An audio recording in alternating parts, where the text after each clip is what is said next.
Iran के supreme leader Ayatollah Syed Ali खामनाई की शहादत के बाद ईरान रुकने का नाम नहीं ले रहा है, ईरान झुक नहीं रहा है। डोनाल्ड ट्रंप की तमाम उम्मीदें खराब हो गई हैं। भले ही अपनी जीत का ऐलान अमेरिका और इजराइल कर रहे हैं, लेकिन आपको बता दूं कि 12 घंटे 18 घंटे हो चुके हैं। ईरान पूरे अरब पर हमलावर है, ईरान इजराइल पर हमलावर है। सुबह सुबह का अपडेट आपको दूं, सिर्फ इजराइल नहीं, यूएई, बहरीन, कतर को भी एक साथ निशाना बनाया है ईरान ने। हजरात, कतर में डायरेक्ट हिट हुई है मिसाइल, मैं आपको दिखाऊंगा। कतर में अमेरिकी बेस पर डायरेक्ट हिट हुई है, उसे अमेरिका और कतर रोक नहीं पाए। देखिए,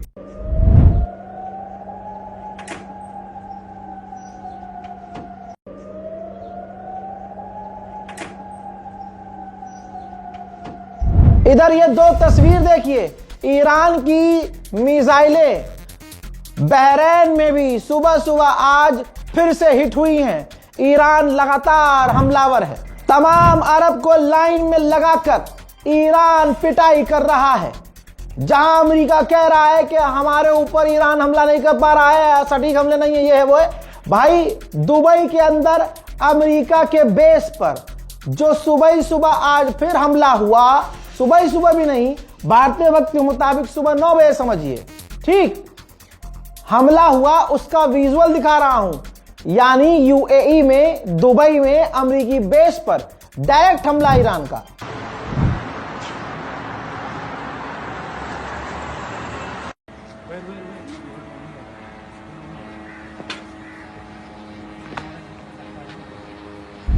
कुवैत पर ईरान लगातार ड्रोन भी दाग रहा है। कुवैत ने बड़ी मुश्किल से एक ईरान के कैमिकाज़े ड्रोन को मार गिराया है।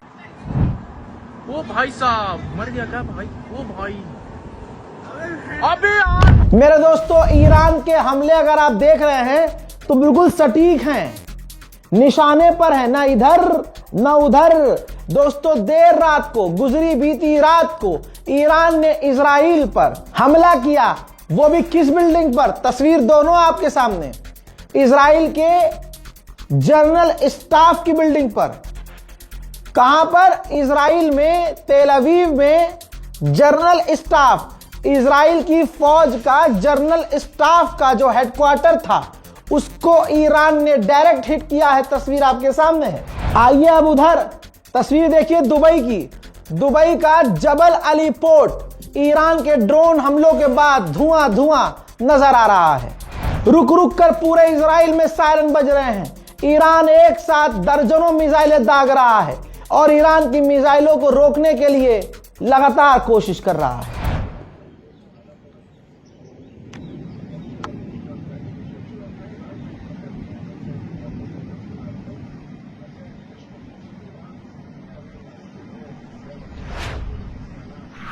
आईआरजीसी ने ऐलान किया है कि पूरे मिडिल ईस्ट में अमेरिका के 27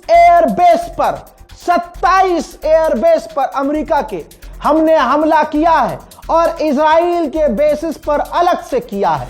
आईआरजीसी ने आधिकारिक बयान दिया है। मेरे दोस्तों, अल जजीरा ने लिखा है, ये रहा आर्टिकल।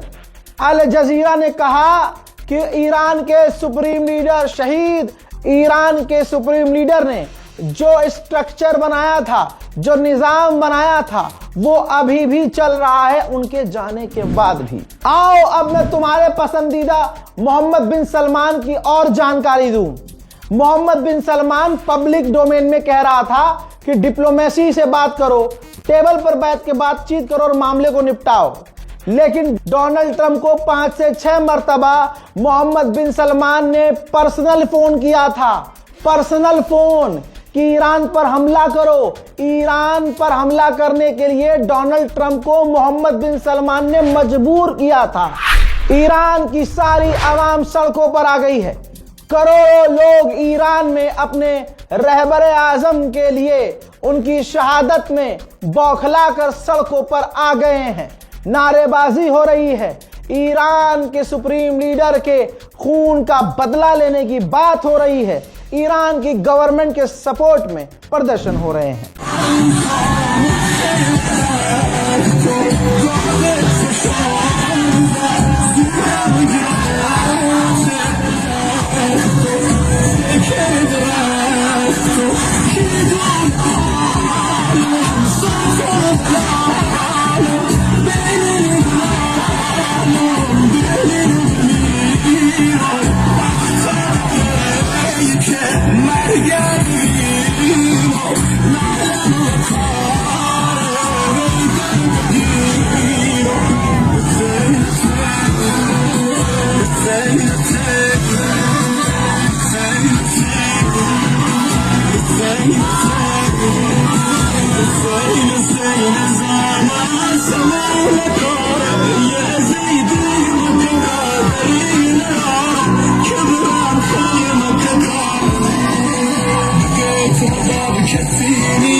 इसी तरह से ठीक ऐसे ही इराक में भी ईरान के समर्थन में, सुप्रीम लीडर के समर्थन में प्रदर्शन तेज हो गए हैं।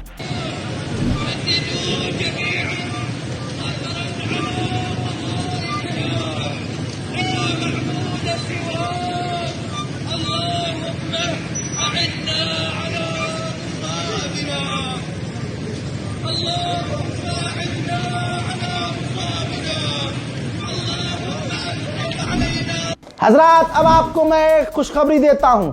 यह रही ब्लूमबर्ग की रिपोर्ट। ब्लूमबर्ग ने छाप दिया है कि अब अमेरिका और इजराइल के पास डिफेंस सिस्टम के इंटरसेप्टर्स खत्म हो रहे हैं।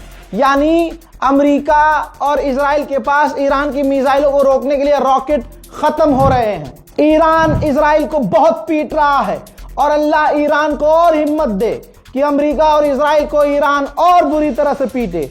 आपको बताना चाहूंगा, रिपोर्ट आपकी स्क्रीन पर, इजराइल की आर्मी ने तमाम यहूदियों से कहा है कि ईरान जो हमें पीट रहा है और जहां ईरान की मिसाइलें गिर रही हैं उनकी तस्वीरें कहीं भी शेयर मत करो, क्योंकि बेइज्जती हो रही है। कितना नुकसान ईरान कर रहा है वो दिख रहा है और इनका जो फर्जी भौकाल है दुनिया देख रही है। हजरात, एक बड़ी खबर आ रही है। इस्माइल कानी आईआरजीसी के टॉप कमांडर के शहीद होने की खबर आई थी, लेकिन अब ईरान ने कंफर्म किया है। हालांकि कोई फोटो तस्वीर जारी नहीं की है, लेकिन कहा है कि जनाबे इस्माइल कानी जिंदा हैं। ये वही इस्माइल कानी है कि जब हिजबुल्लाह के लीडर जनाबे नसरुल्लाह को कत्ल किया गया, उन पर हमला किया गया, तो ये उन्हीं के साथ थे। तब भी ये बाल बाल बच गए थे और ये अब दूसरी बार एक बार फिर से बाल बाल बच गए हैं। इधर इंडियन मीडिया चला क्या रहा है कि मुज्तबा खामनाई जो ईरान के सुप्रीम लीडर के बेटे हैं, अब वो सुप्रीम लीडर हैं। बहुत सारा कंफ्यूजन पैदा हो रहा है, मैं आसान कर देता हूं। इस तरह से इंडियन गोदी मीडिया ने यह कह दिया है कि ईरान के सुप्रीम लीडर के बेटे ही अब सुप्रीम लीडर होंगे। ऐसा नहीं होता है, पूरा निजाम बना हुआ है, मीटिंग होती है, मीटिंग में कुछ नाम सामने आते हैं, उनमें से किसी को चुना जाता है। ऐसे नहीं कि बेटे हैं तो। दूसरी बात, ये देखिए तस्वीर आपकी स्क्रीन पर, इजराइल दावा कर रहा है और 12 घंटे पहले इसने दावा किया है कि हमने मुज्तबा खामनाई जो खामनाई के बेटे हैं उनको भी हिट किया है। और अभी तक ईरान ने आधिकारिक तौर पर मुज्तबा खामनाई की शहादत को आधिकारिक तौर पर अनाउंस नहीं किया है, न ये बताया है कि वो जिंदा हैं और उनको सुप्रीम लीडर बनाया गया है। ऐसा अभी नहीं है। तो इंडियन मीडिया पर तो बिल्कुल भरोसा ना कीजिएगा, गोदी मीडिया पर तो बिल्कुल भरोसा मत कीजिएगा। दोस्तों, इस रिपोर्ट को शेयर कीजिए। वस्सलाम।